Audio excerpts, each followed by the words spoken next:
एकदा काय व्हायचं, एकदा मांजर यायचं आणि त्या हळदी कुंकवात असं उडी मारायचं आणि पलीकडे जायचं. मग त्याने काय म्हणायचं, आजोबा काय म्हणायचे, मांजराला बांधा, मला पूजा करायची आहे. मांजराला बांधा, मला पूजा करायची आहे. मग दुसऱ्या दिवशी पण तसंच, मांजराला बांधा, मला पूजा करायची आहे. असं सारखं सारखं होत होत होत होत गेलं. लक्षात येते काय? असं सारखं होत होत गेलं, वर्षानुवर्ष असं होत गेलं. मांजर घेतलं, ते मांजराला बांधायचं, पूजा करायचं, मांजराला बांधायचं, पूजा करायची. मग एकदा काय झालं, बऱ्याच वर्षाने आजोबा वारले. आजोबा वारले, मग आता त्यांची मुलं पूजा करायला लागली.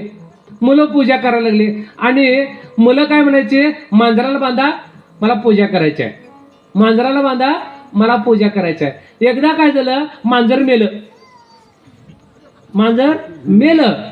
मग आता बघा, मांजर मेलं, आता गपगुमान पूजा करावं की नाही? आता काय मांजर हळदी कुंकवात उड्या मारत नाही. मग त्याने काय केलं, भातदारानं, आमचा बाबा पूजा करताना मांजराला बांधा म्हणायचं. आता मांजर मेलेला आहे, मांजर आणा आता पूजा करायला. मांजराचा आणि पूजेचा काय संबंध आहे का हो? अशी आपली भक्ती आहे. म्हणजे काय, एकानं केला, एकानं बोकड कापला, दुसरा बोकड कापलाच.